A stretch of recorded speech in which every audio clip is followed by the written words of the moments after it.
Hello and welcome back to the Quad Life.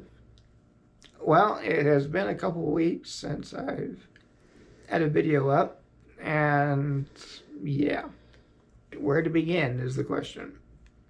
Well, if you saw my posts on YouTube or MeWe or Facebook or various places I put it, I was unexpectedly in the hospital. So I think I'll just review that and I'll go from there. So on Wednesday, I think it'll be September 25, I started having some pain in my gut and discomfort, but nothing too bad. But unfortunately, overnight, it got a lot worse. So on September 26th, then, I ended up going to the ER. And I wanted to get transported to a larger hospital up in Des Moines, because that's where I normally go for everything. But apparently, since COVID, rules have changed that isn't allowed anymore. That they have to be taken to your local hospital.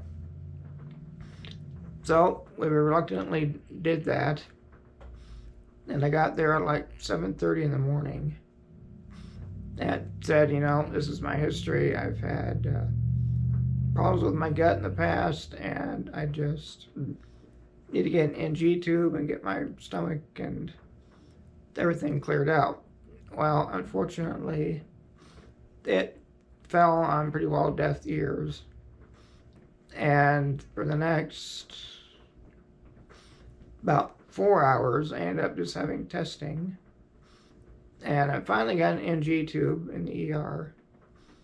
But the only reason I got it was to put some contrast liquid in my belly. So even getting the tube was quite the challenge, because it kept coming back out directions it shouldn't be going. And ended up needing 5 tries to even get it. And this is my 7th time having an NG tube. And they aren't fun going down the first time, let alone 5 times trying the same thing. So that wasn't fun, but I was hoping it would provide relief, but no, they just wanted to use it to shove contrast into me, which after the second try of getting this dye or liquid into my stomach, they realized that I didn't have any room in my stomach, because at this point I looked 9 months pregnant, and whatever was going in did not stay, we'll say. So I then had to wait another 2 hours to get a CT scan, once finally they realized that what I said several hours earlier was correct. So it took about 7 hours to get done what I had requested early in the morning. But unfortunately, that's what small town ERs end up doing. And when we finally got to the doctor, the one that would be treating me, he said right away, "We can't really help you here."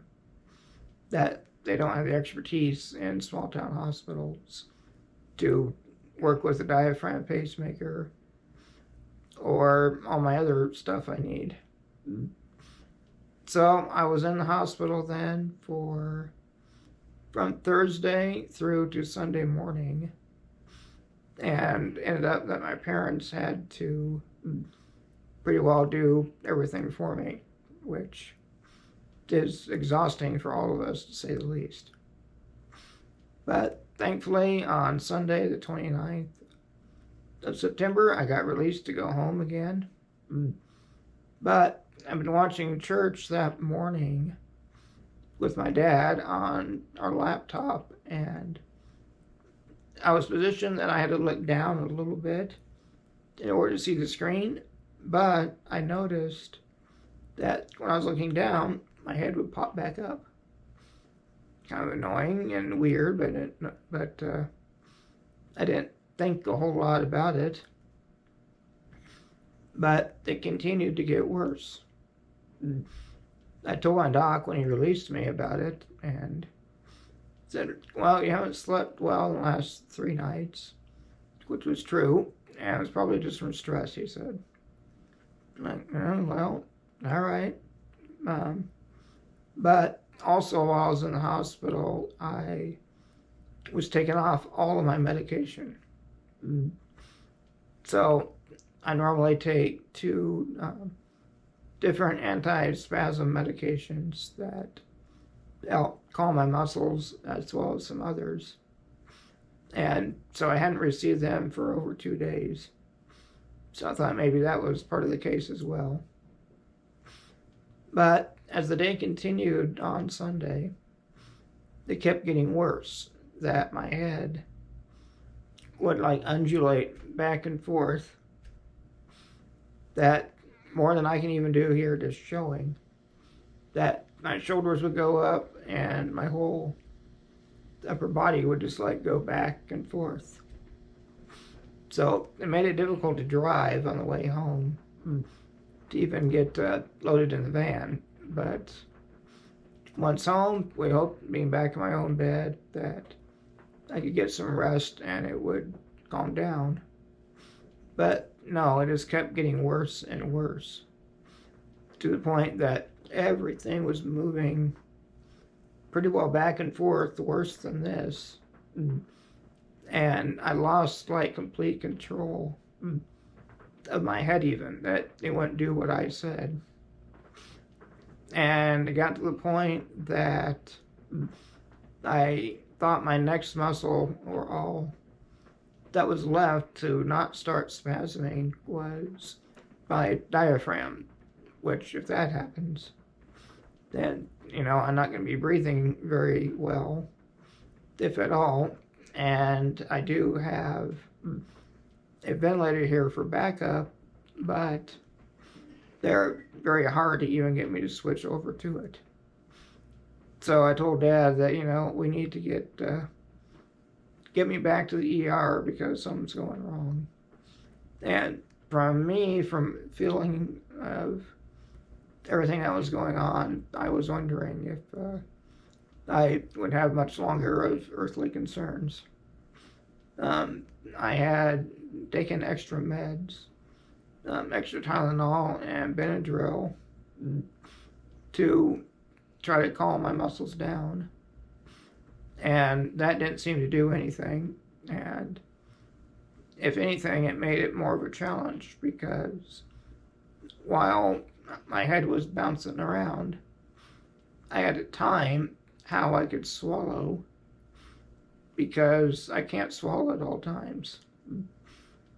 So we ended up going to the ER again.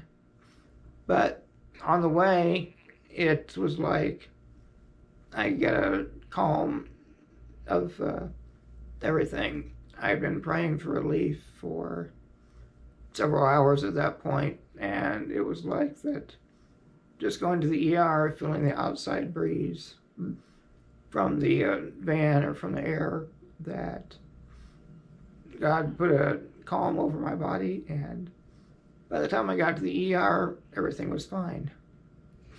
Which, of course, you bring in a broken vehicle, and it works when you bring it in, but not when you have it away from the mechanic. But the ER did all kinds of testing on me. Tested for pneumonia or any kind of infections, and everything came back fine. So the only thing that they could guess is that maybe I took too much Tylenol, or from being off my meds for so long. So went home after a few hours, but later Sunday night, I noticed I was seeing things that didn't exist. One of my medications is tizanidine, and one of the side effects that it has is it can cause hallucinations. And since I've been off of it and going back on again, we figured that's probably what was happening, because like the beam that is above my bed here, it looked like it had water around it and all kinds of bugs crawling all over the place. It was kind of interesting, but I knew it wasn't actual, or it wasn't reality what I was seeing. It's kind of weird, but I'm glad it didn't last. But stayed Sunday night here at home. And then Monday, September 30, I woke up with barely any voice. And a couple hours later of the day, my O2 saturation was in the upper 60s and low 70s. And my nurse couldn't find my blood pressure. And I kept feeling worse and worse as time went. So I called 911 that time and ended up back in the ER. And after about 4 hours, they now figured out I had pneumonia. So once again, I was admitted to the hospital with a tube in my nose for extra oxygen. And my parents again had to stay to help me. And that was the case until Wednesday, October 2, I believe, when I was finally sent home again. So after all that, I was very tired and had hardly slept the entire time in the hospital.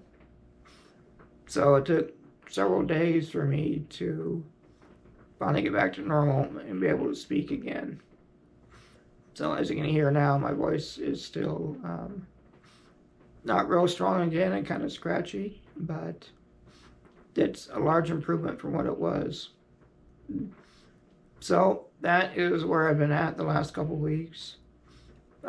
Unfortunately, part of the quad life is that a lot of smaller hospitals don't know how to deal with the needs that I have. So we had to do a lot of education and showing how I need to do things that work for me. So things like autonomic dysreflexia, or how my breathing works, and my other treatments, they're all foreign to the small town hospital here. So it was an education opportunity, I guess, but one that also reminded me that in everything to rely on what God has done and be thankful for those He's put around me. So that is what I've been up to, and I hope to get regular videos here again and not to be in the hospital. So we'll see what we come up with for next week, but thanks for watching, and bye for now.